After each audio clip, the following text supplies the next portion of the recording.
nibyo reka mbasuhuze kandi mbahe ikaze bifuritse kugubwa neza. Uyu munsi wa none tariki 10 Kamena 2026 tugarutse muri studio tugiye kureba hamwe mu makuru y'ingenzi agezweho kugeza kuri iki gicamunsi cyo kuri uyu wa gatatu, aho tugiye kureba amakuru y'ingenzi arimo asoka mu bice bigiye bitandukanye. Mikenye Rwitsankuku Puezero, imirwano yarushijeho gukara hagati y'amatsinda ya Wazalendo afatanyije n'igisirikare cya leta ya Repubulika ya Demokarasi ya Kongo ndetse n'uruhande rusanzwe rufasha ingabo za leta mu mirwano, no kuvuga ingabo z'u Burundi bahanganye na FCM 23. Human Rights Watch imaze gushyira raporo ikomeye cyane hanze ku ngabo z'u Rwanda n'abarwanyi ba FCM 23, aho iyi raporo ishinja uyu mutwe gukora ibikorwa by'ubugizi bwa nabi bukomeye cyane, nk'uko bitangazwa bikavugwa ko muri iyi raporo izi nyeshyamba zifatanyije n'izi ngabo bagiye bashimuta abaturage bamwe bakabashyira muri uno mutwe kugira ngo bawufashe mu ntambara urimo, bikavuga ko hari n'abagiye bakorerwa iyicarubozo kugeza no kugupfa. Muri aya makuru kandi turerekeza mu gace bita Mbayo muri teritwari ya Kabare, nyuma y'imirwano yumvikanye muri kano gace. Kuri ubu Miti n'utundi duce two muri teritwari ya Kabare haravugwa imirwano ikomeye cyane, ndetse bikavugwa ko hari abarwanyi ba FCM 23 bari bagabye ibitero muri bino bice banitirarijwe bashyirwa hasi. Turaza kubigarukaho. Muri aya makuru ndaza kwerekeza no mu bice bindi bigiye bitandukanye. Igisirikare cya leta ya Kongo bamaze gushyira hanze inyandiko yemezwa ifatwa ry'ibice byari biherutse kwigarurwa n'abarwanyi ba FCM 23 ku munsi wa mbere w'iki cyumweru.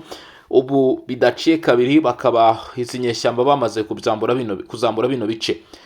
FCM 23 nayo yanenze bikomeye raporo ya Human Rights Watch ishinja kubogama ndetse no kutagaragaza ukuri kose ku ntambara mu burasirazuba bwa Repubulika ya Demokarasi ya Kongo, aho izi nyeshyamba zivuga ko iyi raporo ibogama ndetse mu by'ukuri itagaragaza ukuri kwa byose kubirimo kuba binajya mbere ku butaka bw'uburasirazuba bwa Repubulika ya Demokarasi ya Kongo.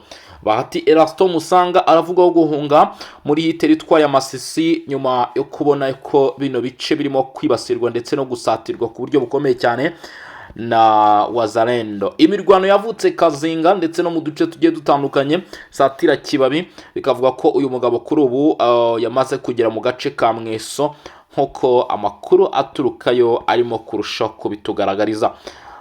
Giye kuri Mikondi Bosco in Region Info, tugiye kubana muri no minota mu by'ukuri tusuzume uko ibintu bihagaze. Ku bakunzi b'amakuru munyemerere mu kandi like, kubera ko tugiye kwinjira muri operation zikomeye cyane zakozwe n'abarimo Hibu Special Force, zakozwe n'abanyadushoka ba FCM 23, ariko kandi hakabaho gushindikanya ndetse gukomeye cyane hagati y'izi mpande zombi. Byose ngiye kuba nabiva imuzini muzingo, kandi subscribe wibagirwe like, ibitekerezo byanyu n'inyunganizi ku bataramuti mu Russia, mu by'ukuri aba victims VIP n'abandi mudukurikirana muri mu mpande zigiye zitandukanye nko mu Rwanda, Uganda, Repubulika ya Demokarasi ya Kongo, mu Burusiya ndetse n'ahandi muri Leta Zunze Ubumwe za Amerika, muri Zambia. Mwese mudugaragariza urukundo rwose ko mudukurikira cyane kuri uno muyoboro. Reka twinjire mu makuru nagutinda.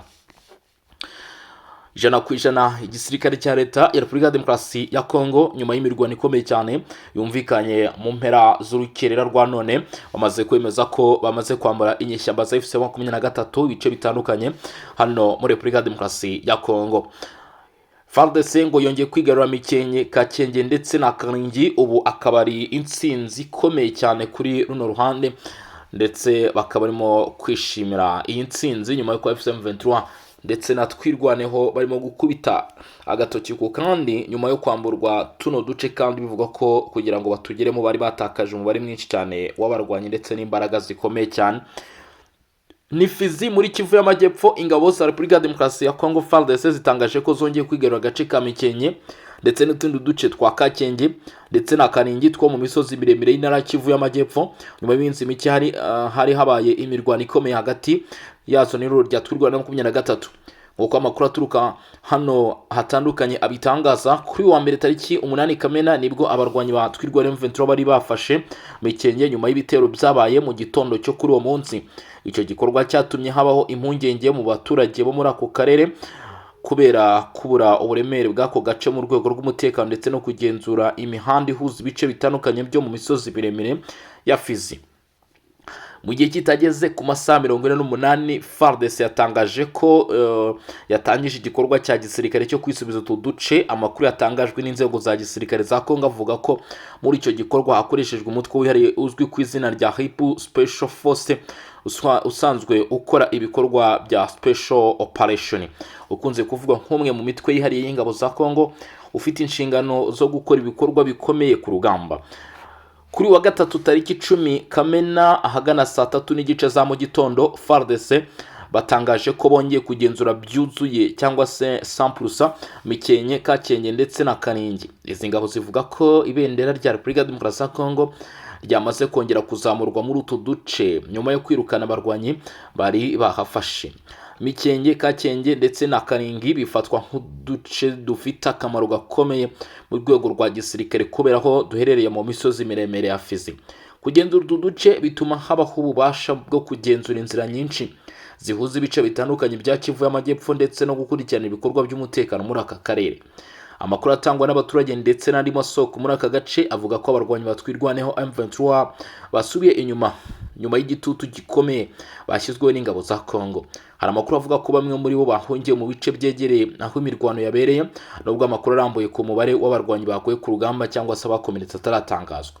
Ku ruhande rwa leta ya Kongo, abayobozi bakomeje gushinja u Rwanda gutera inkunga umutwe wa M23 umutwe wa M23 mu gihe Kigali ikomeje guhakana ibyo birego. Iyi ngingo ikomeje kuba imwe mu zikuri impaka ku rwego rw'akarere ndetse no ku rwego mpuzamahanga, cyane cyane mu gihe ibice byinshi byo mu burasirazuba bwa Kongo bikomeje kwibasirwa n'imirwano irimo ihanganisha impande zombi. Kugeza ubu ubuzima muri Mikenke ndetse no mu nkengero zaho buracyari mu gihirahiro. Ni ukuvuga mu magambo make ubuzima bw'abaturage b'abasivile bwahagaze kubera imirwano imaze iminsi iba muri kano gace. Abaturage benshi bakomeje gutinya ko imirwano ishobora kongera kubura isaha iyo ari yo yose, nubwo ingabo z'igihugu cya Leta ya Repubulika Demokarasi ya Kongo bamaze kubohora kano gace. Bigatangazwa yuko abaturage bafite ubwoba bukomeye cyane bw'uko hashobora kongera kugabaga ibitero bikomeye cyane mu gihe baba bagarutse muri bino bice bagahura n'uruva gusenya. Nyuma y'ibyo gutangazwa n'igisirikare cya Leta ya Repubulika Demokarasi ya Kongo aricyo FARDC, Human Rights Watch, ishami ry'umuryango w'abibumbye ryita ku burenganzira bw'ikiremwamuntu, bamaze gushyira hanze amakuru akomeye cyane. Uyu muryango wongeye kuvuga yuko ufite amakuru ndetse n'ibimenyetso simusiga bigaragaza ko abaturage muri Repubulika Demokarasi ya Kongo bafatanyije kuri ubu ngubu rwose ngo bagaragarije uyu mutwe ku bufatanye n'impuguke z'uyu muryango, no kuvuga uyu mutwe w'ishami ry'umuryango w'abibumbye, ko barimo guhura n'akarengane gakomeye cyane. Yewe ngo ibi biraza byongera ku bushakashatsi na raporo zikomeye cyane zakozwe mu gusuzuma uko ibintu byifashe mu bice bigiye bitandukanye, by'umwihariko bigenzurwa n'inyeshyamba za FC23. Iyi raporo yashyizwe hanze na Human Rights Watch ku mugaragaro irashinja ku buryo bukomeye ingabo z'u Rwanda ndetse n'umutwe witwaje M23 ko bakomeje gukora ibikorwa by'ubugizi bwa nabi. Mu butumwa bukomeye cyane bwashyizwe ku rukuta rwa X buherekeza raporo ikomeye yakozwe n'uyu muryango, buvuga yuko ingabo z'u Rwanda n'umutwe wa M23 bakoze ubukangurambaga bwo kwinjiza mu gisirikare ariko bikozwe ku ngufu abaturage b'abasivile ndetse ababyanze bagafungwa, kandi bikavuga ko ngo bakorewe ibikorwa by'ihonyora cyangwa se byo kwambura umuntu uburenganzira bwiwe, harimo nko gushinyagurira abarwayi, ndetse bivugwa ko ibi byagaragaye mu burasirazuba bwose ahagenzurwa n'iyi mitwe y'inyeshyamba. Muri raporo nshya Human Rights Watch igaragaza ko hagaragaye ibikorwa byinshi cyane cyangwa se kese nyinshi cyane zo guta muri yombi ndetse no gukora ihohoterwa ku baturage batuye mu bice bigenzurwa kandi bigakontororwa n'abarwanyi ba AFC mu 23. Human Rights Watch ikaba isaba ko hagira igikorwa kugira ngo abagize uruhare muri ibyo bikorwa babiryozwe, ndetse kandi bivugwa ko hakwiye gukorwa igishoboka cyose bino bikorwa bigahagarikwa mu burasirazuba bwa Repubulika Demokarasi ya Kongo. Human Rights Watch ikimara gutangaza aya magambo, FC23 umutwe w'inyeshyamba zibarizwa mu burasirazuba bwa Kongo n'ubundi zishinjwa kuba bari ku isonga mu gukora ibyo bikorwa, bamaze gushyira hanze itangazo ryiregura kuri iki kirego barezwe na Human Rights Watch. Binyuze ku muvugizi wabo Lawrence Kanyuka ashyize hanze itangazo. AFC M23 yanenze bikomeye raporo ya Human Rights Watch ari no tumaze kubanyurizamo amaso, yishinja kubogama ndetse no kutagaragaza ukuri kose ku ntambara yo mu burasirazuba bwa Repubulika ya Demokarasi ya Congo. Nuvuga ngo AFC M23 iravuga ko ngo iyi raporo ya Human Rights Watch itarimo kugaragaza ukuri kose ku ntambara irimo ijya mbere hano muri Repubulika ya Demokarasi ya Congo. Ihuriro AFC M23 ryatangaje ko ryamagaye ryivuye inyuma raporo yashyizwe ahagaragara n'umuryango mpuzamahanga uharanira uburenganzira bwa muntu Human Rights Watch HRW kuri wa 10 Kamena 2026. Rivuga ko iyi raporo irimo amakuru atuzuye, ibirego bidafite ishingiro ndetse ikaba yarateguwe mu buryo bubogamye. Mu itangazo ryashyizwe ahagaragara n'uyu mutwe, AFC M23 yavuze ko Human Rights Watch yongeye kwibanda cyane ku bikorwa by'uyu mutwe, ariko ikiregagiza cyane kandi gatesha agaciro ibirego bikomeye ishinja ingabo za leta ya Repubulika ya Demokarasi ya Congo n'imitwe bafatanyije ku rugamba. AFC M23 ivuga ko uburyo Human Rights Watch ikoramo ubushakashatsi no gutangaza raporo ku makimbirane ari mu burasirazuba bwa Congo butera impungenge ku bwisanzure n'ubunyamwuga bw'uyu muryango. Iri huriro rivuga ko kuba raporo nyinshi zigaruka ku bikorwa byaryo gusa mu gihe ibirego birebana n'uruhande rwa Kinshasa bititabwaho ku rugero rumwe, bituma hibazwa ukuri nyakuri ku bijyanye n'iyi raporo. Ku birego byo gushaka abarwanyi ku gahato byavuzwe muri raporo ya Human Rights Watch, AFC M23 yabihakanye. Ibihakana yivuye inyuma ayivuga ko ibikorwa byo gushakishiriza abaturage cyangwa se gushishikariza abaturage kwinjiramo byagiye bikorwa ku mugaragaro kandi bikitabirwa n'ababishaka, aho ngo byagiye bifotorwa ndetse bikanafatwa amashusho yakwirakwijwe ku mbuga nkoranyambaga no mu bitangazamakuru bigiye bitandukanye. Uyu mutwe uvuga ko gufata ibikorwa byo kwinjiza ku bushake abaturage mu rwego rwo gushyigikira ibikorwa byawo nkaho ari ugushaka abarwanyi ku gahato ari ubusobanuro bubi ibintu bakora ndetse no gusobanura ibintu mu buryo budahuye n'ibigaragara ku butaka bigamije gusiga isura mbi n'icyasho uyu mutwe. AFC M23 kandi yagaragaje ko muri iki gihe ikoranabuhanga ryateye imbere, abaturage benshi bashobora gufata amashusho n'amafoto y'ibibera aho batuye, bityo bikaba byoroshye gutangaza amakuru mu buryo bwihuse. Nk'uko iri huriro ribivuga, ngo ibi bituma bigorana ko hari umuryango cyangwa ikigo runaka cyashyiraho inkuru imwe rukumbi ku bibera mu ntambara, mu gihe hari ibimenyetso byinshi biba biri gukwirakwizwa n'abaturage ubwabo. Iri huriro ryakomeje rivuga ko ku mbuga nkoranyambaga hakunze kugaragara amashusho agaragaza abana bambaye imyambaro ya gisirikare bari mu ngabo cyangwa se imitwe ifatanya na leta ya Congo, ndetse n'amakuru yerekeye ibisasu n'ibitero byagabwe mu duce dutuwe n'abaturage byahitanye abagore, abana ndetse n'abandi basivile mu bice bitandukanye birimo Masisi na Minembwe. AFC M23 ivuga ko ibikorwa bikwiye guhabwa ubushishozi n'uburemere bungana n'ibindi birego byose birebana n'impande zihanganye mu ntambara. Iyi mpande isanga Human Rights Watch ikwiye gukoresha amahame amwe y'iperereza, uburyo bumwe bwo kugenzura amakuru ndetse n'ubunyamwuga bungana ku mpande zose ziri mu makimbirane. Muri iri tangazo, AFC M23 yasabye abaturage, ibitangazamakuru, abafatanyabikorwa mpuzamahanga ndetse n'abashakashatsi bigenga kudafata ibyatangajwe muri iyi raporo ya Human Rights Watch nk'ukuri kudashidikanywaho, ahubwo bagakomeza gushaka amakuru aturuka mu nkomoko zitandukanye mbere yo gufata imyanzuro. Iri huriro ryasoje ryemeza ko rikomeje kubahiriza amahame agenga amategeko mpuzamahanga arengera abasivile mu bihe by'intambara. Ryongeye kandi gusaba Human Rights Watch gukora iperereza ryigenga ridafite aho ribogamiye kandi rikurikiza amahame y'umwuga, kugira ngo ukuri ku bibera mu burasirazuba bwa Repubulika ya Demokarasi ya Congo kumenyekane mu buryo busesuye kandi buboneye. Iyi nkuru ishingiye ku itangazo rya AFC M23 aho ibirego n'imyanzuro bikuyemo n'iby'uruhande kandi bishobora gutavugwaho rumwe n'izindi mpande zirebwa n'aya makuru.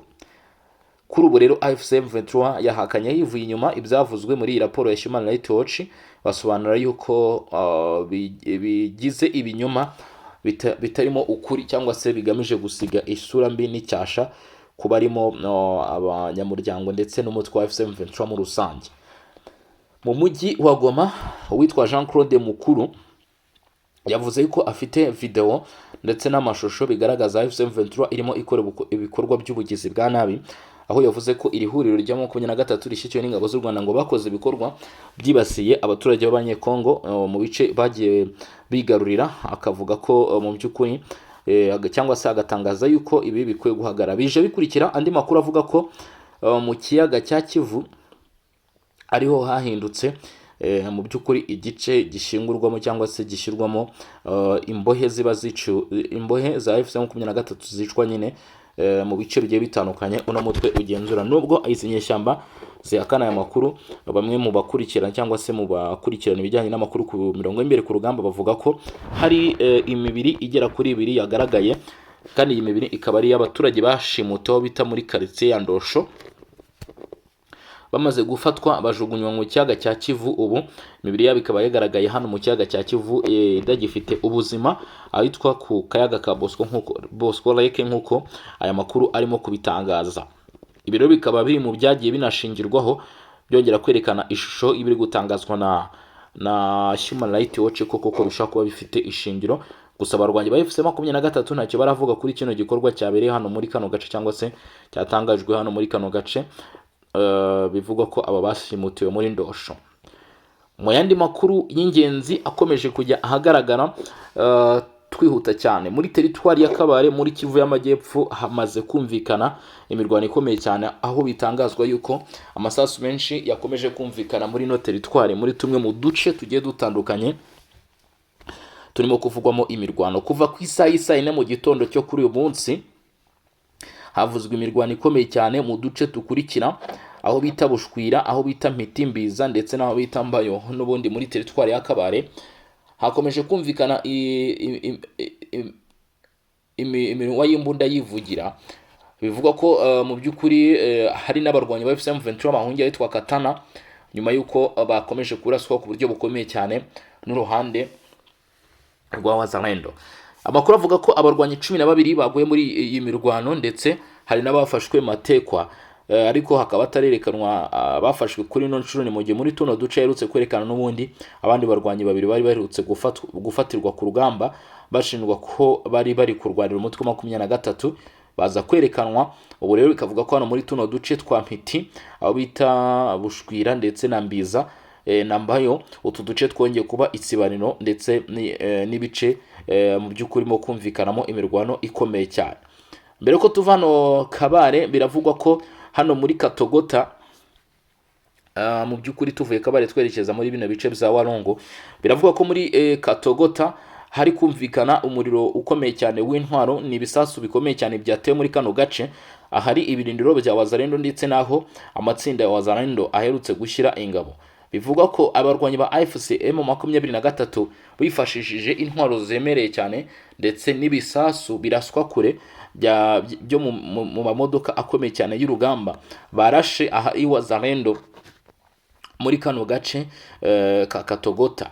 Bivuga ko barashe ibisasu byarashwe muri kano gace byari biri aho bita Kamanyora, mu rwego rwo gukumira ko izi nyeshyamba za Wazalendo zishobora kwambura AFC M23 bino bice, hanyuma bagakomeza mu mujyi wa Bukavu, nk'uko icyerekezo cy'abano barwanyi gikomeje kugenda gitangazwa, cyangwa se amakuru ku bijyanye n'imirongo y'imbere ku rugamba akomeje kugenda ajya ahagaragara. Ibi rero bikaba bije byongera n'ubundi no kwindi mirwano yakomeje kugenda yumvikana uduce twarwitsa, nk'uko ari kumvikana amasasu. Biravuga inyeshyamba za 23 zongeye kwifuza kwerekeza Puezero.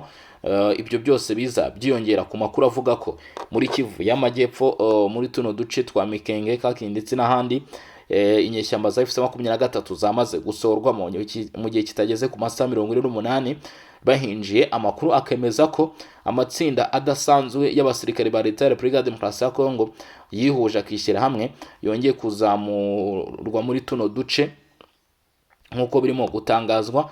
Mikenge hakaba hangeze itsinda rikomeye cyane rigizwe na Hibu Special Force, yewe no mu bice bya Uvira. Aba bakaba bavuye mu bice bya Baraka nk'uko amakuru arimo gutangaza, nyuma y'uko bari bageze aho bita Crime.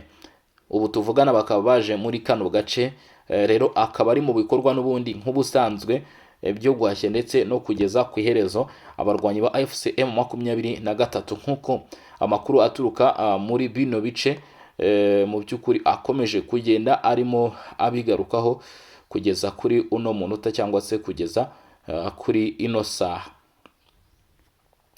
Ubu tuvugana rero amakuru y'ingenzi akomeje kutugeraho ni uko AFC M23 itigeze yishimira raporo yashyizwe ahagaragara kuri yo, ndetse yewe no ku ngabo z'u Rwanda ko muri iyi raporo mu by'ukuri